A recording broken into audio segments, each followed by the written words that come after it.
Ustaz, bagaimana hukum merayakan tahun baru Masehi menurut pandangan Islam?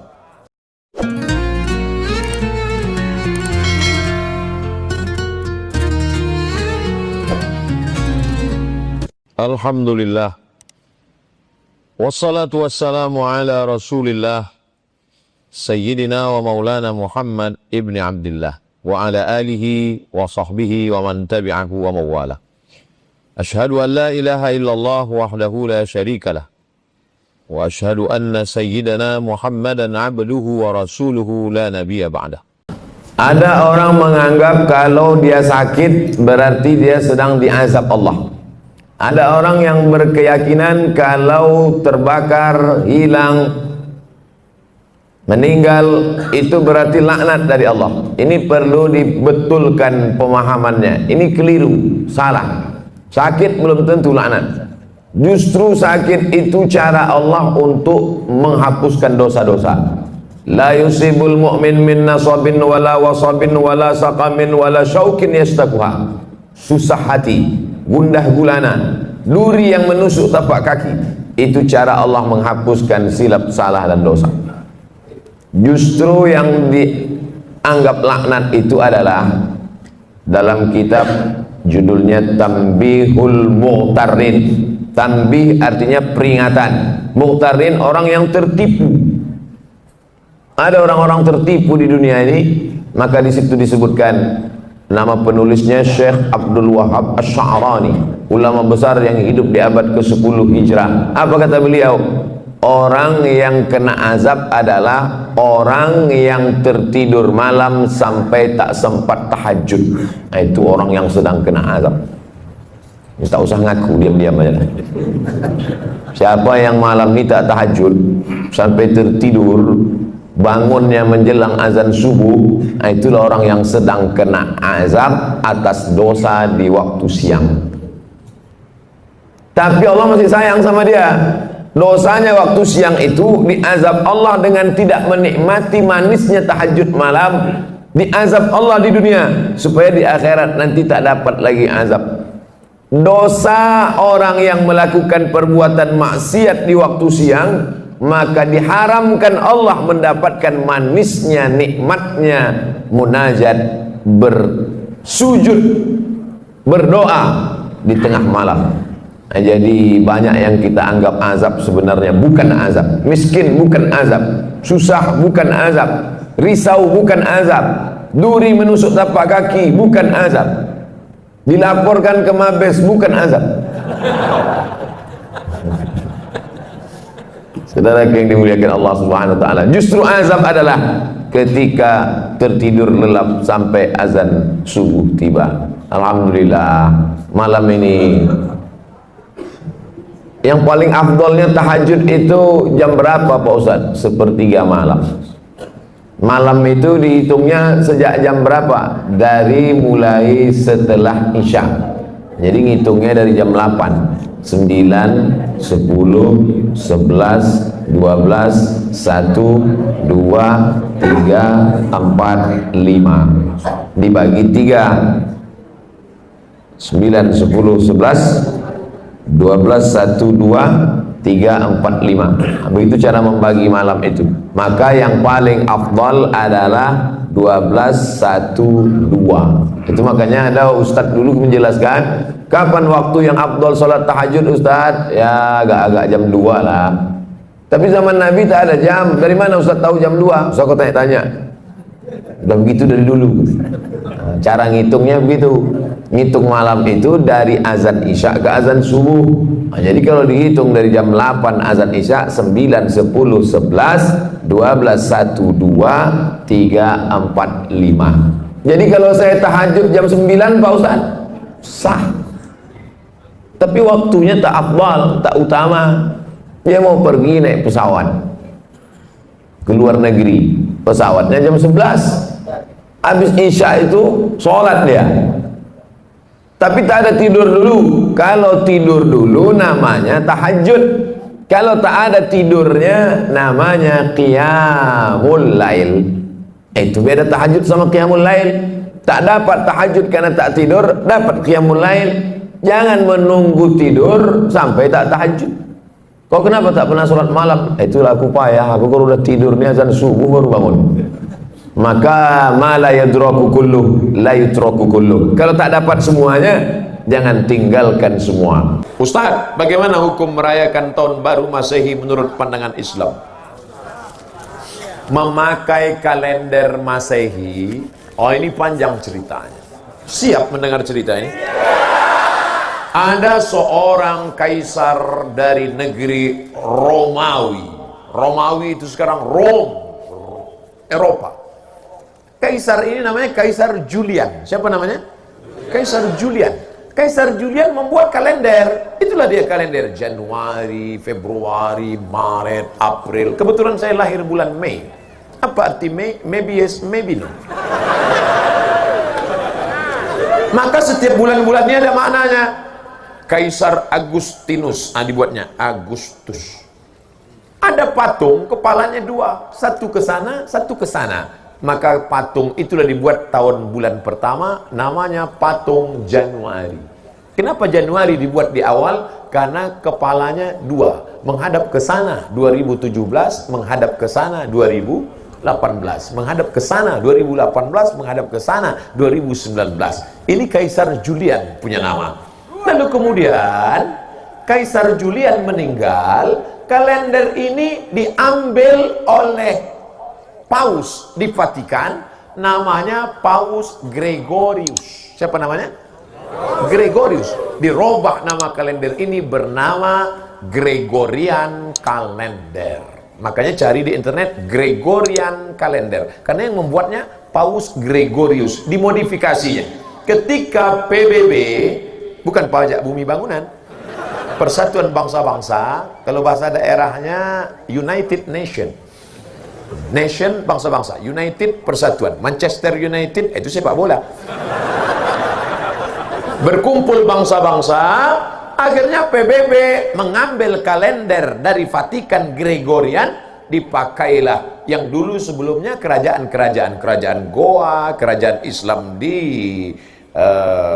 Sumatera, kerajaan di Jawa memakai kalender Hijriah Nabi Muhammad SAW untuk diseragamkan di seluruh dunia. Indonesia masuk anggota PBB, dikirimilah kalender itu. Maka Abdul Somad pun memakai kalender itu. Abdul Somad lahir 18 Mei. Tahun biarlah rahasia antara kita. Saya lahir 1977, umur 42, walaupun kelihatan seperti 22. Apakah boleh kita pakai alat non-muslim? Boleh. Ini kamera non-muslim punya, ini non-muslim punya. Alat non-muslim dipakai boleh, termasuk memakai kalender boleh. Tapi ketika sudah masuk dalam ritual ibadah, meniup trompet, tiupkanlah trompet, wah itu sudah masuk dalam ritual.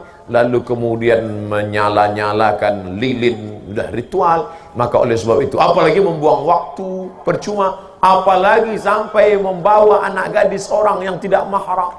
Kalau istri saya bawa Pak Ustaz, tak apa-apa, asal istri orang jangan kau bawa. Nah, oleh sebab itu maka kita jaga, tidak ada cara lain. Kalau kebetulan malam tahun baru itu nanti ada acara zikir di masjid, ustaz-ustaz membuat acara tabligh akbar zikir, datang ke masjid, iktikaf. Tidak ada Pak Ustaz, habis isya tidur. Saya nggak bisa tidur cepat, kan udah aku kasih tahu obatnya tadi. Habis itu tidur jam 8. Asal udah dimakan obat itu 2 menit kemudian selamatlah engkau insyaallah. Saya tidak tahu apakah di Gorontalo ada zikir atau tidak. Kalau ada mau membuat acara, ada. Bagus, datang, hadir. Pokoknya datang. Zikirnya dibuat dari jam 9, 10, 11, 12, 1 iktikaf, salat tahajud, pulang. Supaya selamat anak-anak kita. Bonceng, buat besar-besar stiker di motor. Say no to bonceng. Katakan tidak bonceng. Di spot belakang say no to bonceng. Di depan say no to drug. Katakan tidak pada narkoba. Amin. Malam tahun baru yang paling banyak laku, boleh saya ceritakan? Sabu-sabu. Yang kedua, kondom. Tadi kan udah janji. Saking banyaknya orang buat dosa. Ustaz Somad, besok Ustaz datang ke kampung kami ya, acara malam tahun baru. Saya mau kumpulkan anak muda semua supaya jangan keluar. Kenapa Pak? Saya sudah tanya tukang ayam, 2000 ayam laku, mereka bakar. Membakar ayam tidak salah, tapi ketika meyakini makin banyak asapnya naik ke atas, maka rezeki makin banyak. Sudah merusak akidah kepada Allah. Dan yang paling celaka Pak Ustadz, orang tahun baru bukan cuma ayam dia bakar, ayam orang pun dia bakar juga. Nauzubillah. Makanya nanti tidak ada alasan kalau ditanya Allah kepada Bapak Bupati, kepada Bapak Wali Kota, "Oh Bupati, kenapa wargamu malam tahun baru tetap buat dosa?" Aku sudah buatkan zikir ya Allah, mereka tak datang. Maka alhamdulillah kita jaga negeri ini supaya tetap menjadi negeri baldatun thayyibatun rabbun ghafur. Tak dapat di awal waktu, di tengah waktu. 12, 1, 2 bagus, tapi berat. Banyak di antara bapak ibu yang siangnya terlalu lelah sehingga waktu malamnya pun payah. Maka bangunnya udah mau azan subuh jam 5, bangun jam 4. Apakah hilang tahajudnya? Tetap jam 4 tetap bangun tahajud. Yang paling bagus sekali adalah mandi di waktu subuh. Kenapa begitu? Oh, mandi waktu subuh ini kan kena rematik Pak Ustadz. Yang rematik itu dari azan maghrib ke jam 12 malam. Makanya dilarang, banyak sebagian orang meyakini jangan mandi maghrib, nanti dicubit hantu, biru-biru kulit. Pergeseran waktu siang dan malam. Dulu anak-anak kecil selalu dilarang, jangan lari-lari maghrib, banyak setan. Nah, yang tak boleh itu adalah dari mulai tenggelam matahari sampai jam 12 malam. Adapun dari jam 1 ke subuh, bahkan ada terapi penyembuhan mandi malam, sehat, segar bugar. Oleh sebab itu maka bagus bangun malam mandi, tapi tak sampai pada wajib hukumnya. Apalagi dia banyak silap salah berdosa kemudian mandi taubat, dia diniatkannya mandi taubat, bagus sekali. Ma min muslimin yuznibu dzamban, ada orang silap salah buat dosa, summa yatatahhar, bersuci dia. Suci ada 3, mandi, wudu, tayammum. Yang tak bisa mandi, wudu. Wudu pun tak bisa, kata dokter tak boleh kena air. Kalau kena air mati. Tayamum, belajar tayamum bagus. Yang tak bisa tayamum, tak mungkin tak bisa tayamum. Tak bisa tayamum sendiri, ditayamumkan. Boleh dia ditayamumkan, diajarkan tayamum. Tayamum pun tak bisa, mati je lah. Habis sudah batas limit waktu untuk beribadah kepada Allah Subhanahu wa ta'ala. Kenapa kita masih hidup malam ini? Banyak orang lebih muda dari kita, lebih sehat dari kita, lebih hebat dari kita, mati. Orang kalau nengok saya banyak, wah aku tengok gaya Ustaz ini tak lama lagi gitu. Banyak orang yang lebih sehat dari saya mati duluan, saya hidup. Ustaz sering-sering jogging biar agak segar sedikit, banyak habis jogging mati. Tapi jangan takut jogging gara-gara ini. Yang olahraga tetap. Kita sehat hidup hari ini bukan karena olahraga. Kita hidup ini bukan karena rajin check up. Kita hidup ini bukan alladzi khalaqal mauta. Allah yang menciptakan mati wal hayata. Allah menciptakan hidup dan mati. Untuk apa dibuat Allah ada hidup ada mati? Liyabluwakum ayyukum ahsanu amala. Allah ingin menguji siapa yang paling baik amal. Jadi kita masih hidup subuh ini, jangan sampai salah jawab. Pak, kenapa Bapak masih hidup sampai sekarang? Saya ini rajin jaga 4 sehat 5 sempurna. Banyak orang makannya sehat, dijaganya betul. Bapak makan ini takut kolesterol, Bapak makan ini takut darah tinggi, Bapak makan ini takut gula darah, menguap mati. Alladzi khalaqal mauta wal hayata, surat Al-Mulk juz 29, surat yang pertama. Allah ciptakan hidup mati ini, dibuatnya kita hari ini hidup, tujuannya untuk beramal. Makanya alhamdulillah kita balas semua nikmat Allah itu subuh ini, kita bangun buka mata langsung beramal. Apa amal yang pertama? Zikir. Alhamdulillahilladzi ahyana ba'dama amatana wa ilaihin nusyur. Dulu orang begitu kalau bangun tidur, bangun alhamdulillah, dia enggak sekarang. Begitu bangun langsung ambil HP. Bapak Ibu yang dimuliakan Allah Subhanahu wa taala. Setelah bersih, apa salat yang paling bagus dilaksanakan? Salat sunat wudu. Dalilnya mana? Hadis riwayat dari Bilal bin Rabah. Bilal, ya Rasulullah, ku dengar suara selopmu dalam surga. Suara sendal bergesek ke lantai, kresek, kresek, kresek, kresek. Apa maknanya kalau kita dengar suara selop orang? Itu menunjukkan dia dekat. Suara selopnya kedengaran.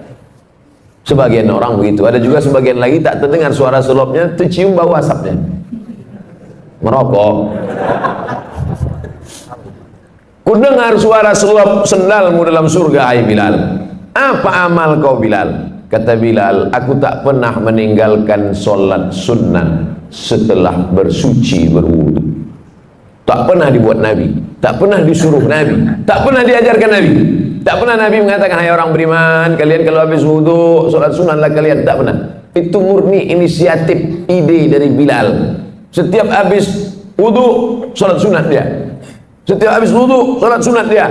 Lalu kemudian Allah tunjukkan kepada Sayyidina wa Maulana Muhammad sallallahu alaihi wasallam, ini balasan amal Bilal. Nabi bertanya, itu bukan Nabi tak tahu, Nabi mau ngasih tahu pada orang yang menuduh bahwa perbuatan baik itu jangan asal dilaksanakan. Nih perbuatan baik yang tak pernah dibuat Nabi tapi disetujui Nabi. Engkau masuk surga gara-gara amalmu wahai Bilal. Maka kita pun kalau mau ikut amal baik, habis wudu solat sunat. Bagi yang pakai usolli sunnatal wudu raka'ataini lillahi ta'ala. Bagi al-wasliyah pakai usolli, Muhammadiyah tak pakai usolli. Allahu Akbar. Niatnya di mana? Dalam hati. Tak usah berkelahi antara al-wasliyah Muhammadiyah. Kau, aku dua-dua tak pernah buat. Parah. Seumur hidup tak pernah sholat sunat wudu, agak sekali. Buatlah banyak-banyak Pak Ustaz, asal setiap habis wudu sholat sunat wudu. Bagus sekali. Lalu setelah sholat sunat, ayatnya Pak Ustaz terserah. Faqra'u ma tayassara minal Qur'an. Bacalah apa yang mudah bagimu dari Al-Quran. Ghairil maghdubi alaihim waladdallin. Amin. Apa yang ingat? Kebetulan orang baru balik haji. Ingat ayat haji? Wa atimmul hajja wal umrata lillah. Ayat apa ingat? Ayat tentang kurban Pak Ustaz. Inna a'tainakal kautsar fasholli li rabbika wanhar inna syani'aka huwal abtar. Apa aja ayat yang kau ingat? Itu baca. Kalau tak baca ayat Pak Ustaz, salatnya sah. Membaca ayat itu hukumnya sunnah. Tak dibacanya ayat sah, tapi parah kali lah itu pula. Baca ayat pun tak bisa. Kalau qul huwallah aja saya baca Pak Ustaz, sah. Ada sahabat Nabi membaca ayat dalam sunat, solat sunat, dari mulai habis isya sampai azan subuh. Ayatnya tak diganti-gantinya, qul huwallah aja. Namanya Qatadah bin Nu'man. Nama kitab yang menceritakan Al-Musnad. Nama pengarang Al-Musnad Ahmad bin Hambal, meninggal tahun 241. Nama kerennya Imam Hambali. Hambal artinya karpet. Orang Medan bilang hambal karpet kan? Coba kau bawa hambal tuh, hambal. Imam Hambali, Ahmad bin Hambal. Di dalam kitab itu disebutkan, hadisnya sahih. Qatadah bin Nu'man salat sunat dari isya sampai subuh, ayatnya qul huwallah, tak diganti-gantinya. Dilaporkan ke Nabi, ya Rasulullah, ini ada orang aneh ini, ayatnya tak diganti-gantinya, qul huwallah aja. Apa kata Nabi sallallahu alaihi wasallam? Innaha la ta'dilu sulusal Qur'an. Qul huwallah itu sama dengan sepertiga Quran. Dibacanya bolak-balik dari isya sampai subuh, maka dia sudah seperti menghatamkan Quran berkali-kali. Jadi yang hafal qul huwallah jangan berkecil hati. Ini nilai betul-betul gini Pak Ustaz. Bapak Ibu yang dimuliakan Allah Subhanahu wa taala.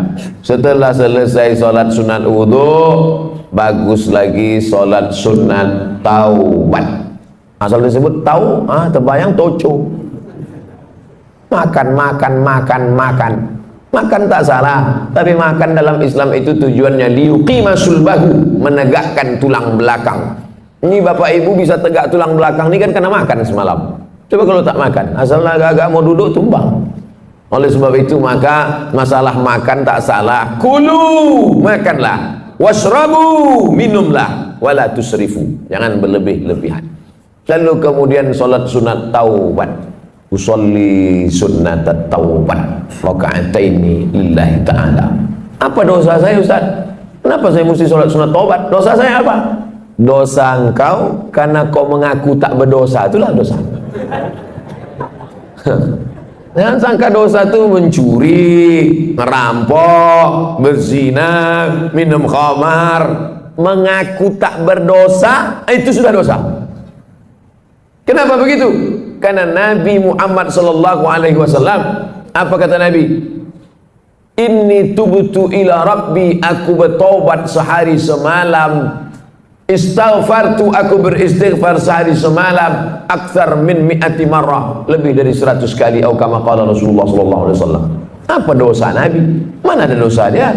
Dia bukan pernah buat dosa berzina, makan haram, tak ada dosa dia. Di zaman jahiliyah pun orang jahiliyah menggelar dia Al-Amin, orang paling jujur dan amanah. Ternyata diteliti ulama, kenapa Nabi itu istighfar taubatnya sampai 100 kali sehari semalam? Apa salah dia? Karena dia menghitung lupanya dihitung sebagai dosa.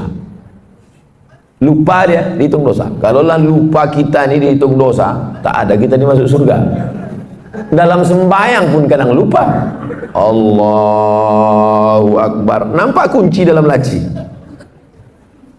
Fawailul lil musallin. Kata siapa? Kata imam. Ayat yang kedua, rakaat kedua tadi. Alam tara kaifa fa'ala rabbuka ara'aita. Untung ada yang meluruskan.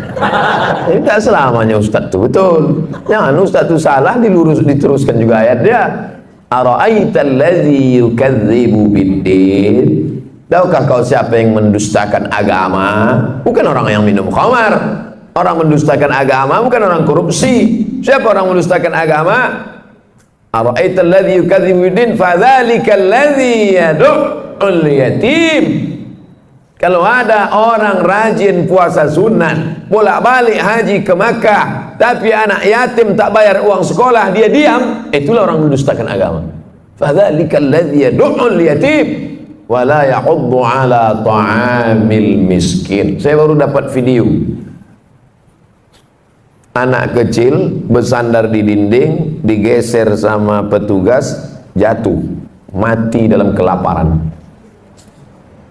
Pengamen, gembel, meninggal dalam kelaparan, tak makan. Siapa yang bertanggung jawab? Dituntut di hadapan Allah Subhanahu wa taala. Walaupun ibadahnya bolak-balik ke Makkah, walaupun haji dan umrahnya banyak. Siapa itu? Fadzalikal ladzi yad'ul yatim. Itulah mengapa Abu Bakar, Umar, malam-malam Umar bin Khattab keliling. Umar bin Khattab malam-malam keliling. Didengarnya suara mak-mak memasak. Klontang-klonteng, ditengoknya yang dimasak batu. Kenapa kau masak batu? Anakku menangis. Kusuruh diam, dia tak diam. Tadi aku pura-pura masak biar supaya dia itu tidur. Celaka Umar bin Khattab itu, khalifah dia, tapi kami tak dapat ini sembako. Tidak sembako, gandum. Pergi Umar bin Khattab ke Baitul Mal, diambilnya gandum, dimasukkannya ke dalam goni, dipikulnya sendiri, dia sendiri mengantarkan. Nih, kenapa tak disuruhnya stafnya, hei staf tolong kau pikulkan gandum, dak? Dia takut dituntut di hadapan Allah Subhanahu wa taala. Berjalan lagi Umar bin Khattab di suatu malam, belusukan dia tengah malam, didengarnya ada suara ibu-ibu menyuruh anak gadisnya membungkus air susu kambing. Bungkus nak, bungkus. Ya mak, bungkus cepat sikit, besok kita jual. Ya, kau campur sikit pakai air. Campur pakai air. Kenapa kita campur pakai air? Nanti kalau tahu Umar bin Khattab, mana dia tahu, dia sedang tidur di rumah. Umar bin Khattab sedang nguping. Ditandai Umar bin Khattab rumah. Umar bin Khattab tak tahu. Umar bin Khattab tak tahu mak, tapi Allah melihat. Siapa yang sedang menengok perbuatan kita ini? Dia. La ta'khudhuhu sinatun wala naum. Ditandai Umar bin Khattab rumah, itu rumah. Besok disuruhnya utusan, kau cari rumah di sekian gang sekian, cari anak gadisnya, mau kita pinang. Untuk anak dia, bukan untuk dia. Itu beda Umar dulu sama Umar sekarang. Yang namanya Pak Umar yang tersinggung pula, tersinggung, sakit hati, melapor juga ke polisi. Payah kali lah ceramah ini sekarang. Begitulah orang-orang yang merasa tak berdosa, ternyata kalau dihitung dosa menurut Nabi Muhammad SAW, ditengok dosa menurut Umar bin Khattab, dosa yang sekarang kalian tengok sebesar ujung rambut, di zaman sahabat Nabi menengok itu sebesar bukit Uhud. Dosa yang kalian tengok sekarang sebesar ujung rambut, di zaman Nabi sebesar bukit Uhud. Begitulah orang sekarang menyepelekan dosa. Kau kan berdosa. Alah, tak banyak kali, tetangga kita lebih parah dari itu. Menyepelekan dosa. Dosa besar, dosa kecil, bukan ditengok dosanya, tapi di hadapan siapa dosa itu dilakukan. Bukan ditengok besar kecil dosa, tapi di mana dan di hadapan siapa dilakukan.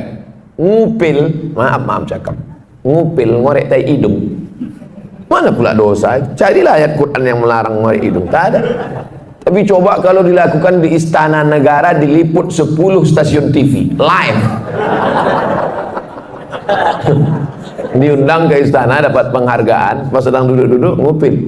Semua TV, RCTI, SCTV, MNC TV, TVRI, semua live. Itu jadi berita besar apa tak besar?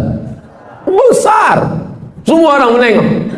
Kalau perbuatan kecil ditengok orang banyak menjadi besar, bagaimana dengan perbuatan kita yang disaksikan oleh yang maha besar?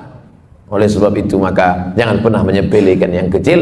Inti yang ingin saya sampaikan, jangan sampai merasa tak berdosa. Kita ini banyak silap, banyak salah, banyak salah. Apa dosa saya?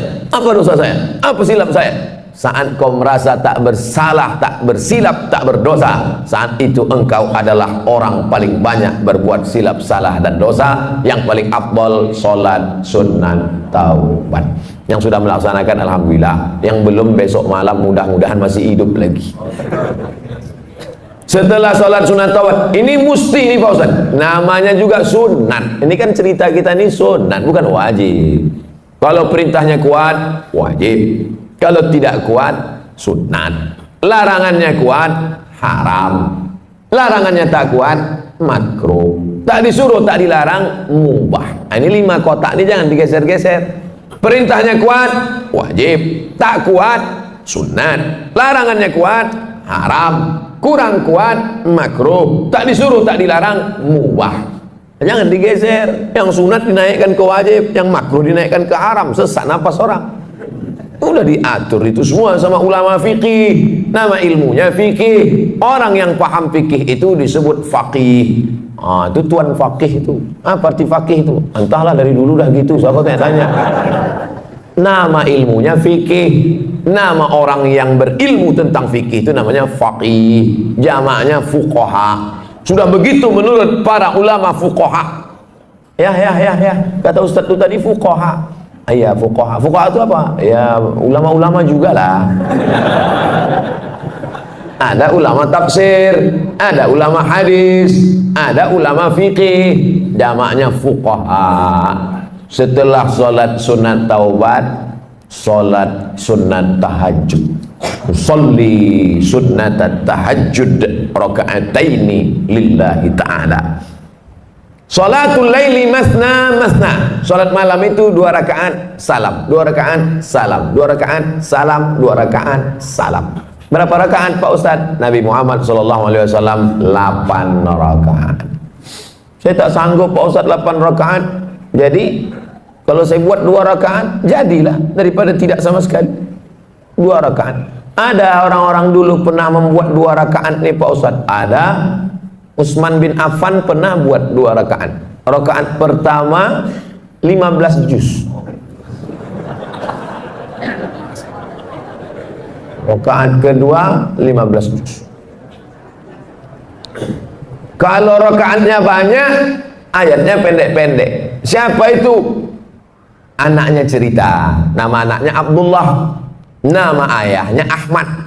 Abdullah bin Ahmad. Nama atuknya Hambal. Abdullah bin Ahmad bin Hambal.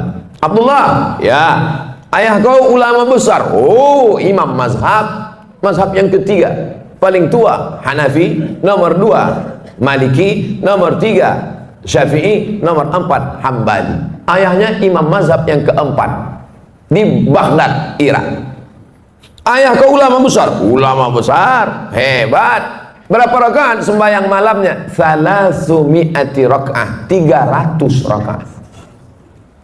Sebelum masuk penjara. Begitu masuk penjara disiksa, sakit. Keluar dari penjara 150 rakaat. Imam Ahmad bin Hanbal. Kita berapa rakaat? 8 rakaat. Itu pun ayatnya sehembus napas. Saking kencangnya tak ingat. Nauzubillah. Jadi membandingkan diri kita ini dengan ulama. Ada ulama namanya Sajjad. Sajjad artinya orang banyak sujud. Maka disebut dia dengan Imam As-Sajjad. Namanya Ali. Nama atuknya Ali juga. Ali bin Husain bin Ali, suami Fatimah binti Muhammad sallallahu alaihi wasallam. Jadi kalau dihitung dari Nabi keberapa dia itu? Ali bin Husain bin Fatimah binti Muhammad SAW, cicit Nabi. Namanya Ali Zainal Abidin. Zainal artinya perhiasan, Abidin orang ahli ibadah. Zainal Abidin perhiasan ahli ibadah. Sajjad karena banyak sujud. Sujudnya sehari semalam 1000 kali. Begitu disebutkan dalam biografinya Syiar A'lam An-Nubala. Saya sebutkan cerita ini supaya kita jangan membesarkan diri, merasa amal sudah banyak karena menghitung diri dengan orang yang tak sembahyang. Kalau tengok masalah akhirat, tengok ke atas, tengok ulama-ulama, tengok imam-imam yang hebat-hebat luar biasa. Musim haji, ini jamaah haji pulang. Mereka pun pergi juga ke Makkah melaksanakan haji. Imam Syafi'i, satu lagi pula Imam Ali Hadis Yahya bin Ma'in, satu lagi Imam Ahmad bin Hanbal, Imam Hambali. Jadi Imam Syafi'i sama Imam Hambali itu sezaman, bahkan guru dengan murid. Imam Syafi'i gurunya, Imam Hambali muridnya, walaupun berbeda mereka dalam masalah fikih. Sama-sama haji, 1 tahun, 1 rumah, 1 kamar. Balik sholat isya dari Masjidil Haram, tidur di kamar. Imam Syafi'i berbaring miring. Imam Hambali tegak rukuk sujud, tegak rukuk sujud, tegak rukuk sujud sampai azan isya. Selesai sholat subuh di Masjidil Haram, pulang, Imam Syafi'i bertanya, Hambali, ya, ku tengok kau tadi malam dari isya sampai subuh tegak rukuk sujud, tegak rukuk sujud, apa yang kau buat? Kata Imam Hambali, aku mengkhatamkan Quran dalam tahajudku malam tadi. Imam Syafi'i bertanya ke Imam Yahya bin Ma'in, Yahya, ku tengok kau tadi malam miring kiri, miring kanan, miring kiri, miring kanan, tak tidur-tidur. Apa yang kau buat? Aku sedang menyeleksi hadis sahih, hadis palsu, hadis sahih, hadis palsu, hadis sahih, hadis palsu. Tidak pakai laptop, bukan macam Ustaz sekarang. Lalu mereka bertanya balik ke Imam Syafi'i, Syafi'i, kau menengok kami, berarti kau tak tidur tadi malam? Tidak. Apa yang kau buat? Aku mengeluarkan hukum halal, haram, makruh, mubah. 200 hukum keluar tadi malam dari Quran dan hadis. Andai kita jamaah yang keempat malam itu, kebetulan satu kloter sama orang itu, apa lagi yang kita buat malam itu agak? Mungkin nasib memoto mereka bertiga aja.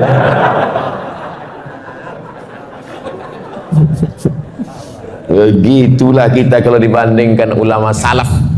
Itu yang salaf tuh. Salaf artinya yang hidup di abad 3 pertama. Yang kata Nabi, khairul qurun qarni, sebaik-baik abad adalah abadku, tsummal ladzina yalunahum, seabad sesudah itu, tsummal ladzina yalunahum, seabad sudah itu. 3 abad pertama ini disebut dengan generasi salaf.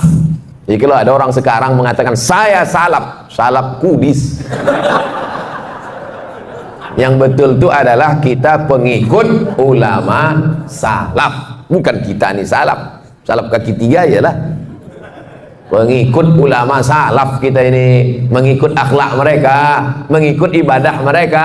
Kalau kita ikut mereka, maka kita akan bisa bersama dengan mereka dalam surga Jannatul Firdaus. Nabi Muhammad sallallahu alaihi wasallam. Nah, setelah dapat 8 rakaat mengikut Nabi sallallahu alaihi wasallam, Nabi itu 8 rakaat, ya. Yang menengok siapa? Istri dia, namanya Ummul Mukminin, ibunya orang beriman, Sayyidatuna Aisyah radhiyallahu anha. Aku tengok Nabi salat. Berapa rakaat Nabi salat? Kata dia 11 rakaat. Karena 8 ditambah 3 ditutup dengan witir. Ij'alu akhir salatikumul laila al-witra.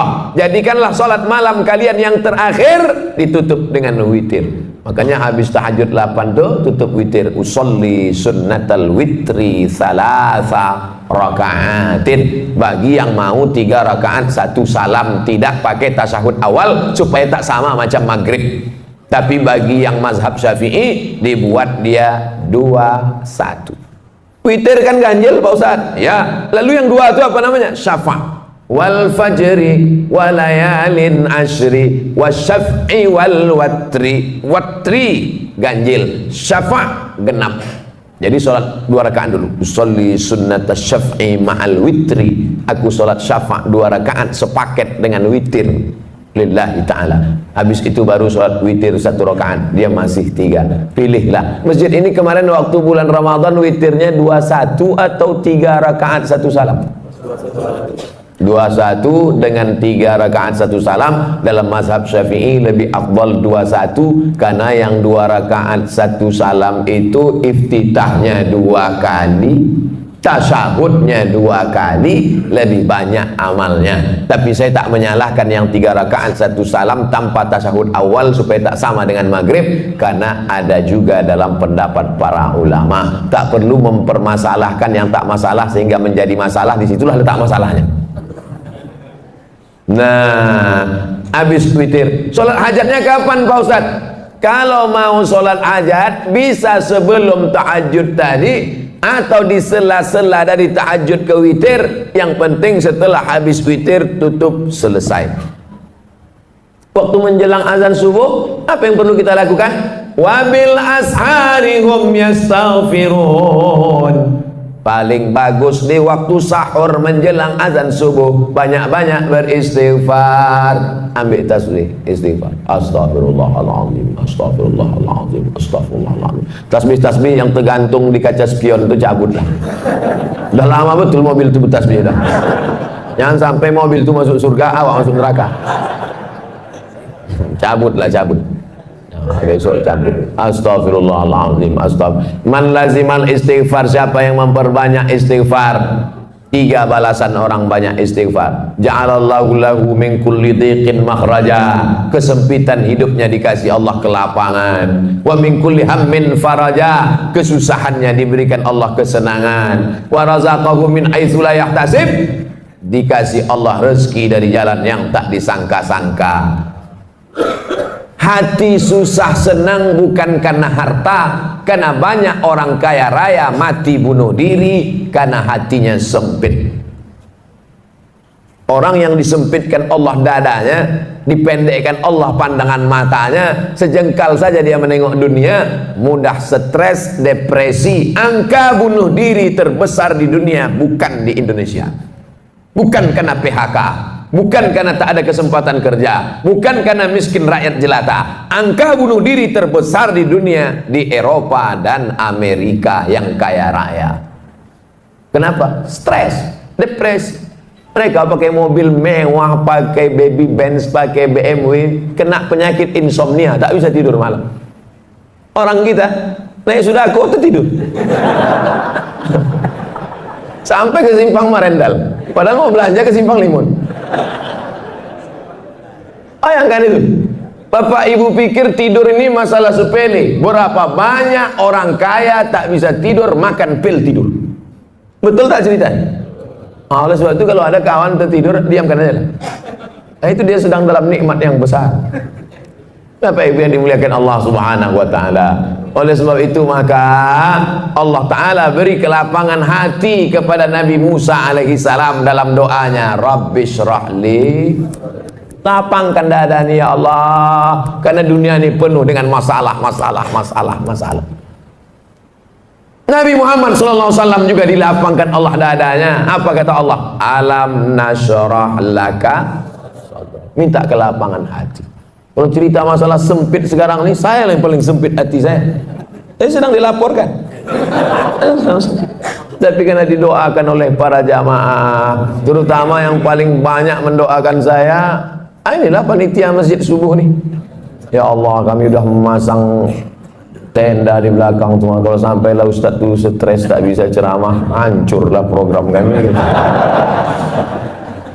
Bapak Ibu yang dimuliakan Allah Subhanahu wa taala, dengan berzikir, bersolat, bertasbih, beristighfar bukan berarti manusia tidak menghadapi masalah, karena dunia tempat masalah. Tapi dengan berzikir, bertasbih, beristighfar adalah merubah cara kita menghadapi masalah. Allah berikan kelapangan hati, Allah berikan kesabaran, Allah berikan.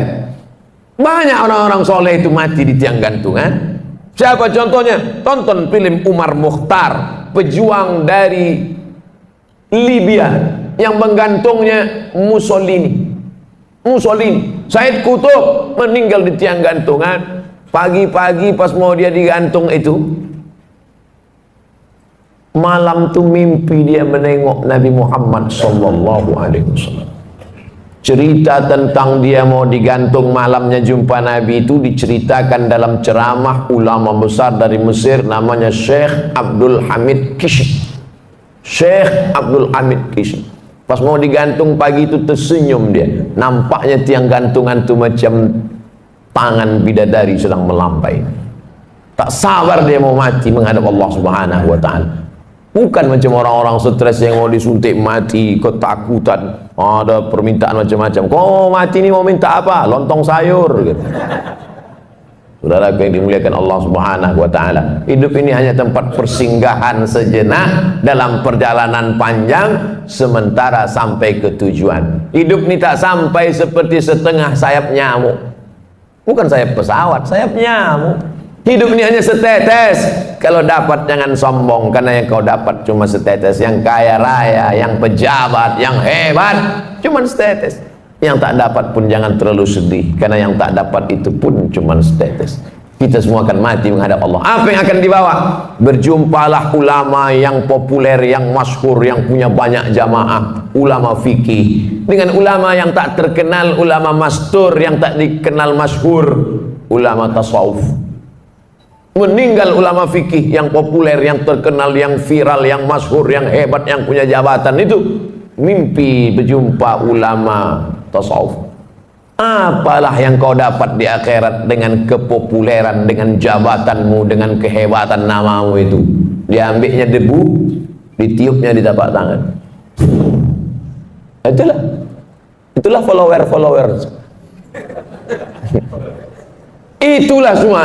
Ambil debu, hembuskan ke tapak tangan, tak bermakna. Lalu mana yang membuat engkau dapat rahmat Allah? 2 rakaat di tengah malam yang sunyi saat tak ditengok orang. Itulah yang dapat menolong di hadapan Allah Subhanahu wa taala. Oleh sebab itu paksa-paksakan diri, pasang alarm, jam weker agak 2 biji. 2 tak juga terbangun, beli jam yang ketiga yang bisa menyipak. Supaya terbangun kita di hadapan Allah. Rahimallahu imra'an, Allah mencurahkan rahmatnya pada suami allazi aiqadha ahlahu, yang membangunkan istrinya. Allah mencurahkan rahmat pada suami yang membangunkan istrinya dengan menyiramkan air, mengajak dia tahajud malam. Rahimallahu imra'atan, Allah merahmati istri perempuan. Ada laki-laki, ada lagi tren sekarang LGBT. Nauzubillah. Rahimallahu imra'atan, Allah merahmati perempuan allati aiqazat zaujaha, yang membangunkan suaminya. Al-mu'minun suami, wal mu'minat istri, ba'dhum awliya'u ba'd, saling tolong menolong dalam hal kebaikan walaupun kewajibannya itu suami. Ya ayyuhalladzina amanu, hai para suami, qu anfusakum, jaga istrimu, wa ahlikum, anakmu, naro, dari api neraka. Aslinya yang mengajak solat, yang mengajar solat, yang membangunkan solat, yang mengingatkan solat, suami. Tapi dunia sudah mau kiamat. Yang sekarang banyak bertanya, Ustaz, apa doanya biar suami saya mau sholat? Jadi laki kau tak sembahyang? Enggak.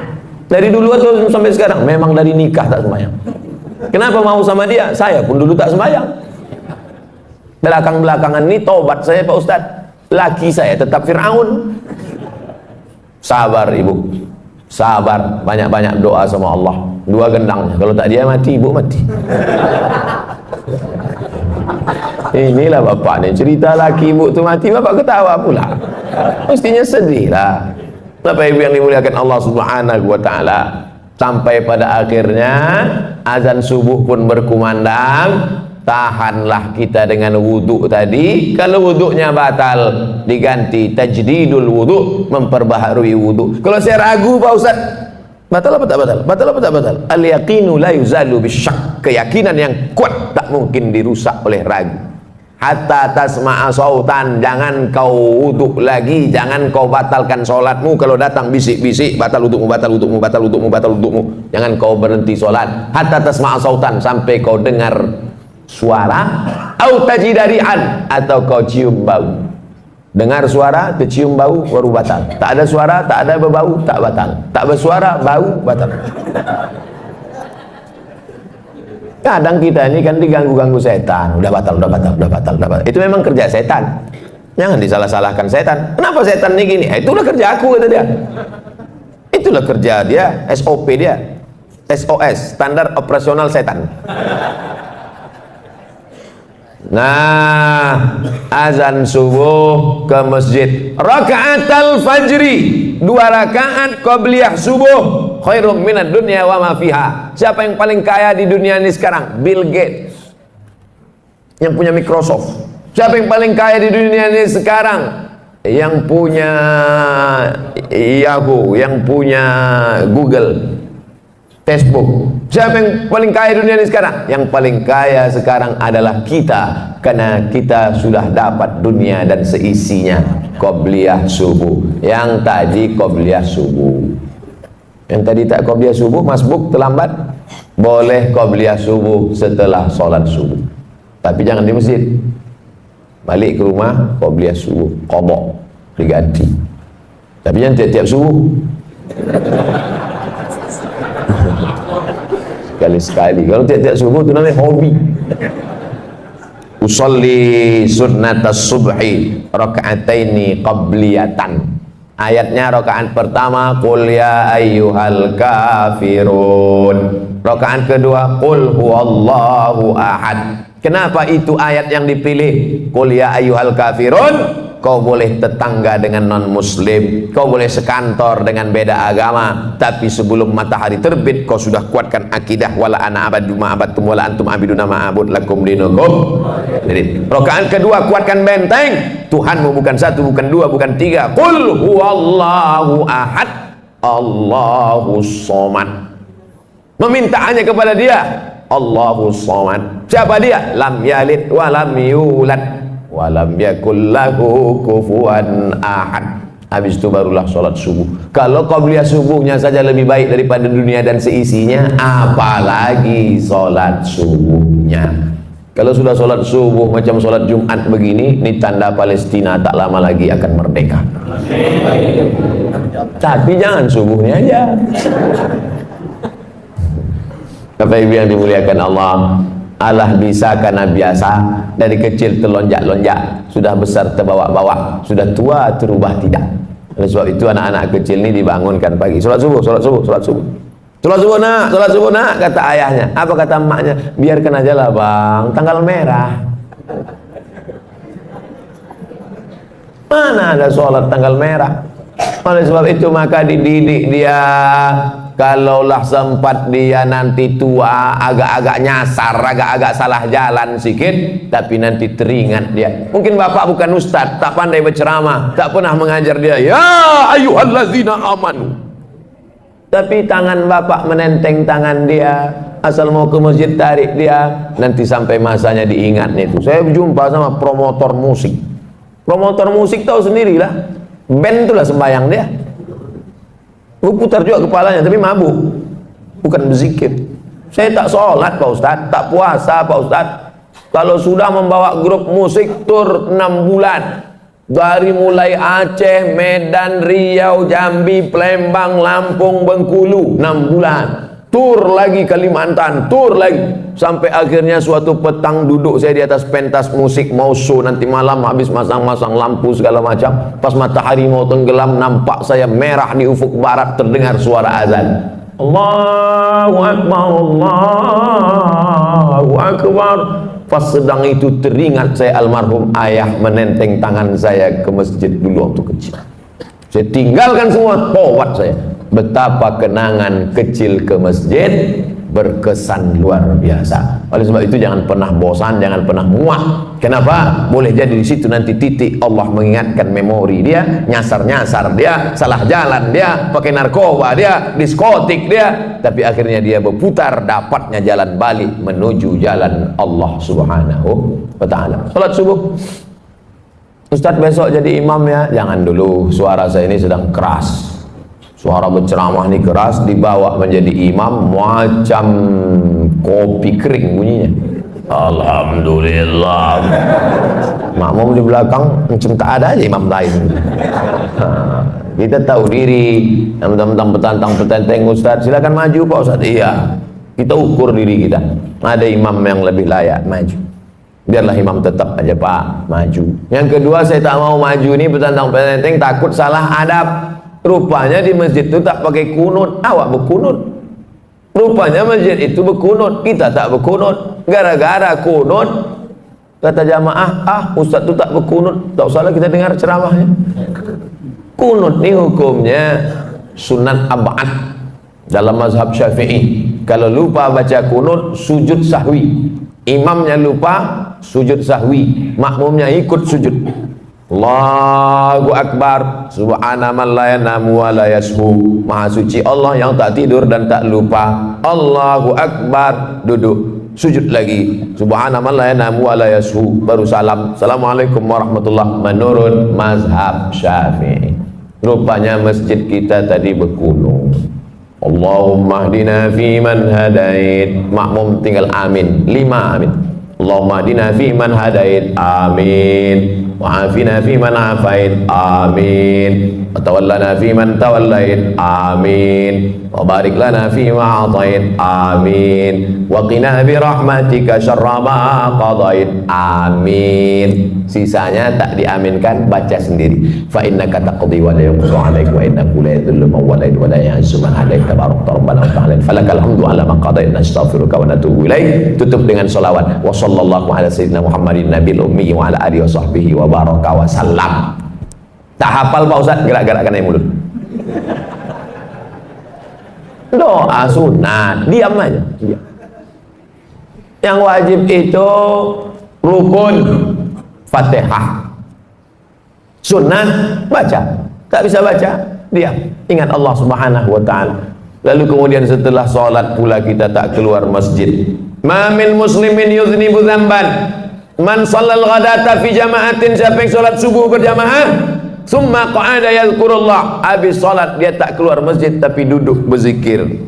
Majelis ilmu ini majelis zikir, karena yang kita bahas, kita ceritakan tak ada lain Quran, hadis, pendapat ulama. Quran, hadis, pendapat ulama. Siapa yang sholat subuh berjamaah, duduk berzikir mengingat Allah hatta tatul asyam, sampai terbit matahari. Mudah ngitungnya. Sekarang maghrib jam berapa?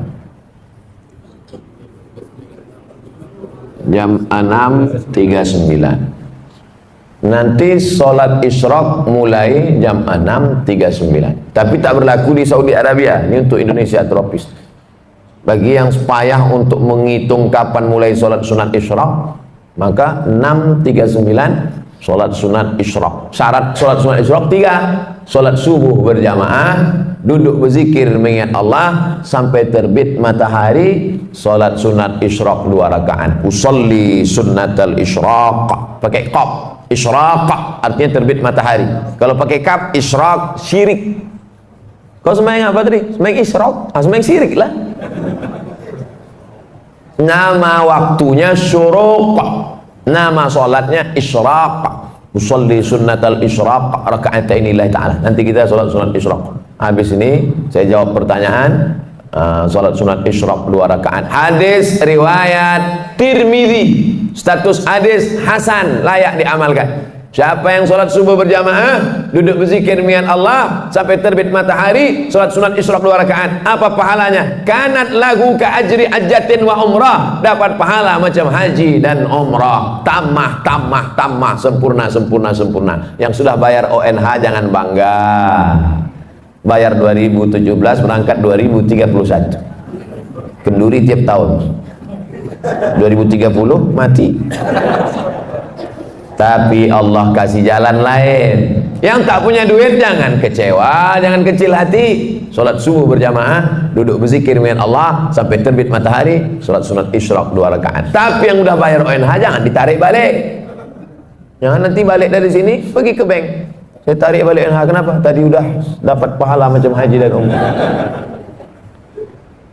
Tak dapat sekali sehari, seminggu sekali. Alhamdulillah subuh ini dapat kita laksanakan. Akhirnya saya mulai jam tadi 5:30, sekarang 6:30, sesuai janji 60 menit. Diurutkan dari mulai bangun tidur sampai terbit matahari.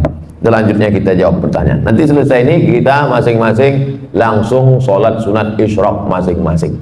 Supaya saya kasih tahu supaya jangan menghidupkan kamera masing-masing. Kita sedang safar. Safar maksudnya musafir. Namanya safar, orangnya musafir. Ketika masuk masjid, masuk waktu sholat maghrib, apakah bisa kita berimam sholat maghrib seperti biasa, tidak jamak qashar, setelahnya baru kita menjamak qashar? Ya, Allahu Akbar, Allahu Akbar. Mobil pun, kendaraan pun masuk ke masjid, halaman masjid maksudnya, bukan dalam masjid. Banyak sekarang orang kalau musafir itu, habis itu pergi balik, rupanya numpang kencing aja. Sholat maghrib dia, maka bapak dan ibu ikut sholat maghrib sama si imam tuh, niatnya jamak qashar, jamak takdim. Setelah salam dia tegak. Kalau sendirian qomat sendirian. Kalau kebetulan rombongan, angkat satu jadi imam. Sholat isya jamak qashar, jamak takdim. Udah selesai. Kasusnya sekarang zuhur. Pas zuhur ikut imam, jamak qashar, jamak takdim. Berapa rakaat? 4. Tapi qashar 2 Pak Ustaz. Kenapa 4? Karena imamnya mukim.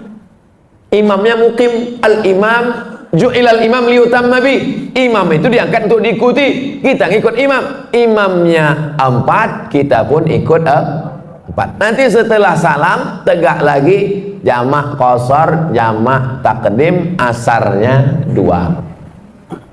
Zuhurnya 4 karena ikut imamnya mukim. Tapi karena saya ustad, imam tuh tak mau maju. Tengoknya saya, Ustaz sholat, silakan maju Ustaz. Saya bilang saya ini musafir, bapak yang mukim lah jadi imam. Tak apa-apa Pak Ustaz, Ustaz lah tetap maju. Akhirnya saya maju, sholat zuhurnya saya 2 rakaat, tapi makmumnya tetap 4. Assalamualaikum warahmatullah. Saya musafir, makmumnya mukim. Makmum yang mukim itu tegak menambah 2 rakaat. Jangan bingung, ini banyak makmum bingung. Tengoknya imam salam, aku salam apa tidak ya? Nah, begitu kalau musafir. Berapa jarak kilometer musafir nih Pak Ustadz? 89 kilometer. Medan kisaran 160. Medan Pekanbaru 600. Yang tak percaya hitung sendiri. Setelah sholat Idul Fitri, Idul Adha, apa boleh kita sholat duha? Sholat duha waktunya terbuka dari mulai syuruk lewat 15 menit 6.39 sampai 10 menit 15 menit menjelang azan zuhur. Zuhur 12.32 kurang 15, 12.15. Masih ada waktu duha. Jumlah rakaatnya tidak terbatas, unlimited edition. Tapi katanya ada yang mengatakan 2 rakaat Pak Ustaz. Hadis riwayat Abu Hurairah, Ausani Khalili, orang yang kucintai berpesan padaku jangan tinggalkan 2 rakaat. Katanya ada yang mengatakan 8 rakaat Pak Ustaz. Hadis Ummu Hani, Nabi sholat 8 rakaat. Katanya dia mengatakan tak berbatas Pak Ustaz. Riwayat Aisyah radhiyallahu anha, karena Rasulullah SAW yusalli 4 raka'atin thumma yazidu ma syaa. Nabi menambah sesuai kehendaknya. Jadi yang 2 ada riwayat, yang 8 ada riwayat, yang batas. Jadi Idul Adha, Idul Fitri, kapan mau dia laksanakan ditambahnya lagi, maka tetap boleh sholat duha. Apakah batal wudhu suami istri kalau bersentuhan Pak Ustaz? Aula mastumun nisa, kalau kau menyentuh perempuan, menurut mazhab Hanafi tak batal, karena makna la mastumun nisa di situ bukan menyentuh kulit. Maaf, cakap makna la mastumun nisa jima, berhubungan kelamin baru batal. Hanafi. Mazhab Maliki mengatakan bersentuh kulit kalau bersyahwat baru batal, kalau tak ada syahwat tak batal. Kebetulan kawan-kawan saya dari Muhammadiyah pakai majelis tarjih, mereka tarjihkan mazhab Maliki ini dalam masalah bersentuhan. Makanya dia sebelum pergi ke kantor, salam, mama, papa pergi dulu ya, sampai di kantor sholat duha aja.